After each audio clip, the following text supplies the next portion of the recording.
he makes his living and his life, his purpose, out of inviting people into the space of vulnerability. So without further ado, I want to welcome Colin Bender.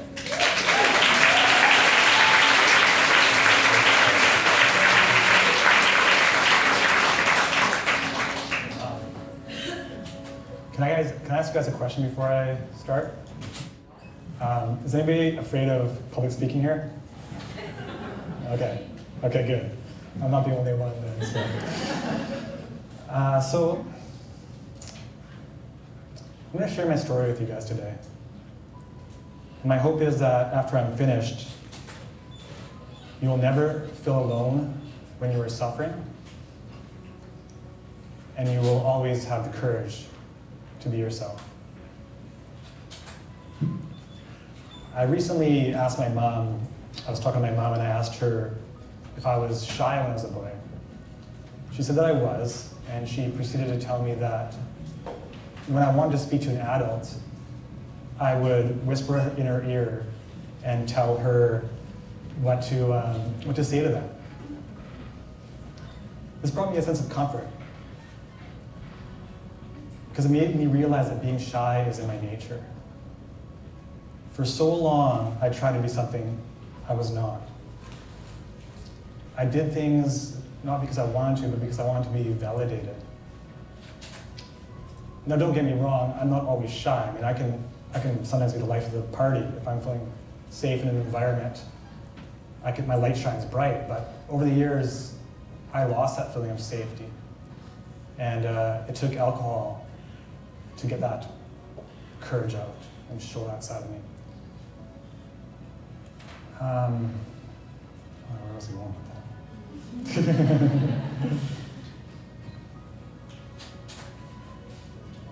So over the years, I kind of developed a fear of judgment and this feeling of not being good enough, not attractive enough, not smart enough, not athletic enough, and not man enough. And these fears grew larger and larger as the years went by, and I started to feel more and more defective. And after high school, it all came crashing down. My relationship with my first love ended in a really, really tragic way. And I was experimenting with some illicit drugs, which I had some bad experiences doing that. I think I'm pretty sensitive, so I can't really. But, and I was staying in university, not because I wanted to, but because I thought I had to, or I wouldn't be of value to society. University was an absolute nightmare for me. I was so scared I hardly went to any of my classes. At this point, I didn't even know what I was afraid of. I was afraid of being afraid. It got so bad that I had to go see the doctor, and he didn't do much. He just gave me medication, sent me on my way. It did, however, numb me enough to get me through university. But even so, I was still afraid. I still wasn't attending most of my classes. And I was so afraid of judgment of people. I couldn't do a presentation. My life depended on it. Even the word presentation would trigger anxiety. And I remember I would make every excuse in the book to get out of public speaking. Like, I just didn't show up one day. I just didn't go. I told my group I had to go on vacation. One time I couldn't get out of the public speaking, and I talked my teacher into letting me present just in front of her. And then I even went as far as choosing my major in accounting, because I figured out, I'm not an accountant. I figured out of all my choices, that would have the least amount of public speaking. And now look at me.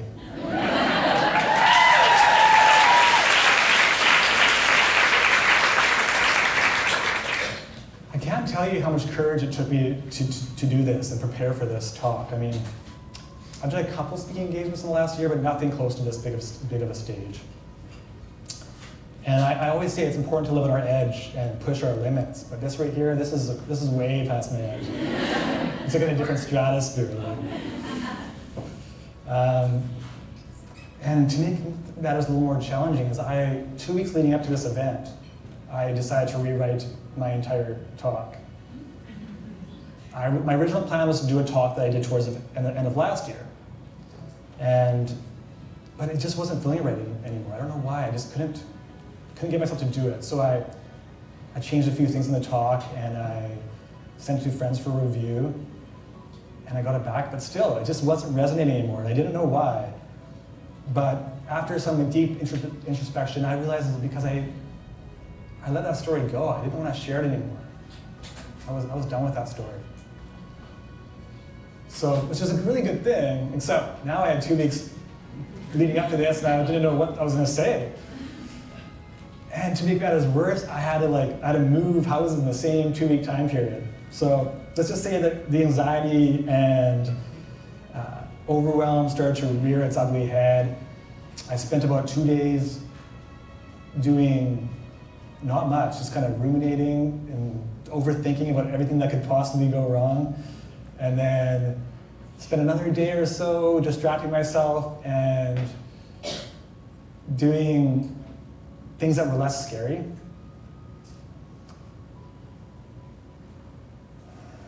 And then I had an epiphany. I learned recently that if we're going to go way outside our comfort zones, then we better get our support people on board to help us get through it. Because not only can they help us move forward, but they'll also be there at the end when we set out what we want to accomplish and we finish it. They'll be there with us to celebrate. And let me tell you, it's a lot more fun celebrating with your loved ones by your side than all by your lonesome. So that's what I did. I called up some friends, people that I knew could hold space and push me forward and support me and be with me through the pain and the shame I was feeling leading up to this. And a number of people stepped up. And a few of them are here today, and I couldn't have done it without you guys.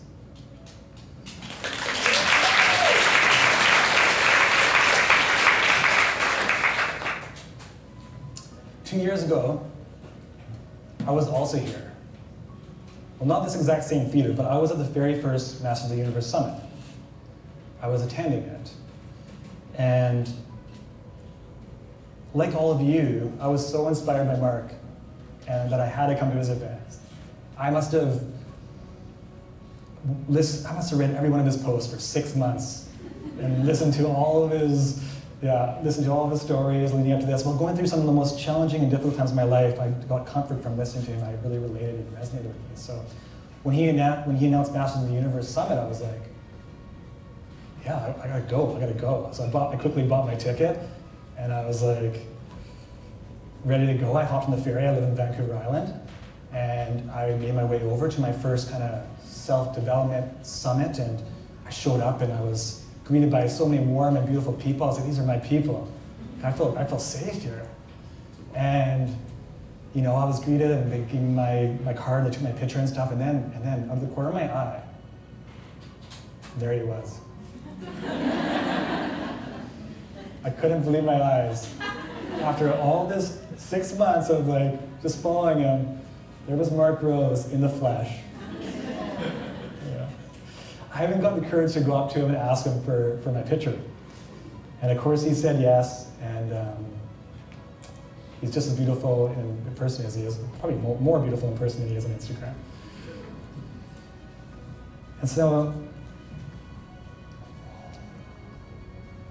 And now, 2 years later, I'm speaking on the same stage as Mark Rose and all these inspiring speakers.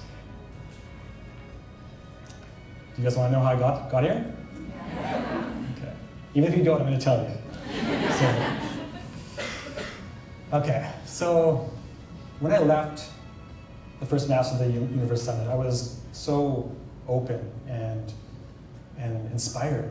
And on my way back, I decided to write a post on social media about my ex-girlfriend's daughter and just how much I absolutely love her and how I've been a father figure to her for a couple of years and how we have this amazing connection. And this was the most vulnerable and open thing I ever wrote on social media. And it felt so good to be able to express myself in that way that the next day I decided to write another post. And this time it was about my identity changing over the years and how when I was young I was kind of a preppy, and then Nirvana came on the scene and I decided to be like grungy, and then my brother was all about punk rock, so I started listening to punk rock music. And then I decided to be a metrosexual because, I don't know, I was trying to fit in maybe. So all these identities I associate with myself, I wrote a post about that. And same thing, I felt this like release. Not only that, it was resonating with people. I was receiving all sorts of likes and loves and supportive comments. So from there, I decided to do what I called the Vulnerability Challenge. And for 30 days, every day, I decided to share my pain, shame, fears, love, and joy. And this was an amazing experience for me. This was the first time that I was able to like remove my mask and show me to the world.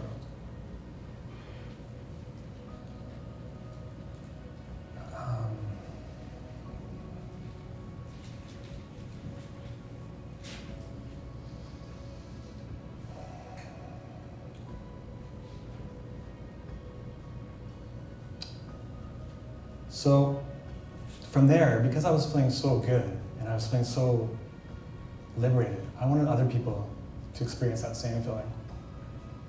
So I got hard at work and I developed a platform for other people to participate in the Vulnerability Challenge. I developed a website and everything, and I launched it. I was all excited, and it wasn't long before somebody in a nearby town started to participate in it. Started being vulnerable. And then there was people all over Canada and the United States participating. And then somebody from Brazil and the Philippines and England and Norway. It was really cool. People from all over the world being vulnerable and open on social media. You know, it's no secret that we typically only see people's highlight reels on social media. We only see their best sides. And then we sit at home thinking to ourselves, why am I not that perfect?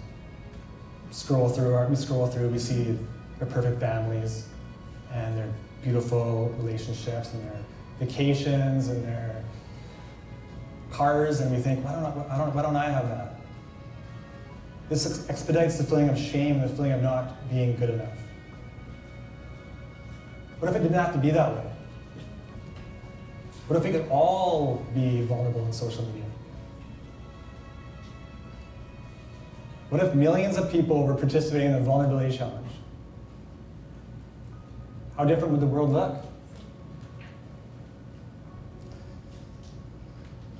You see, some of the reasons people tell me that they like the Vulnerability Challenge so much is because it makes them feel that they're not alone, that they are not the only ones that suffer. The truth is, we all suffer. It's part of the human experience. And what good does it do pretending otherwise?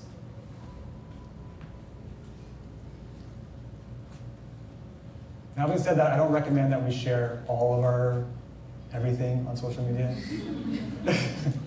It's good to have boundaries, and some things are best set for just people that you know can support you and hold space for you, and they love you, and you're safe with them.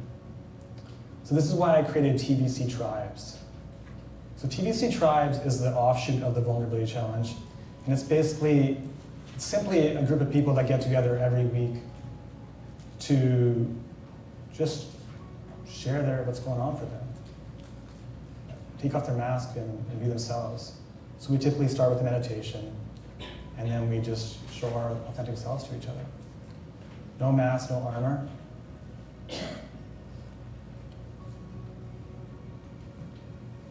My hope is that one day vulnerability becomes mainstream, and that these tribes pop up everywhere. That way no one needs to feel alone. We all have shame, We all have pain. So many of the problems that we face today are because we don't feel okay to be ourselves.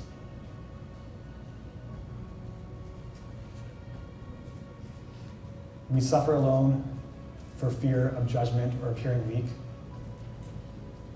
We try to fit in.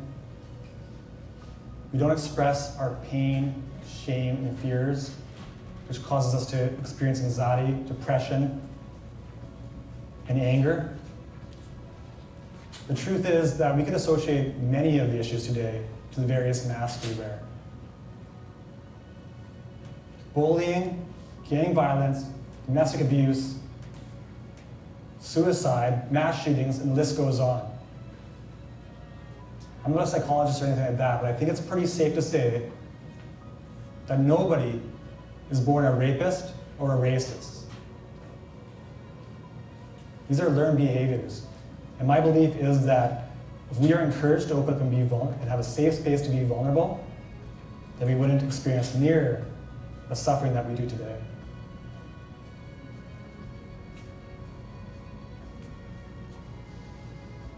So, remember that shy child that can barely talk to an adult? Or that late teen that couldn't do a presentation if his life depended on it? Here I am, being vulnerable. Being vulnerable.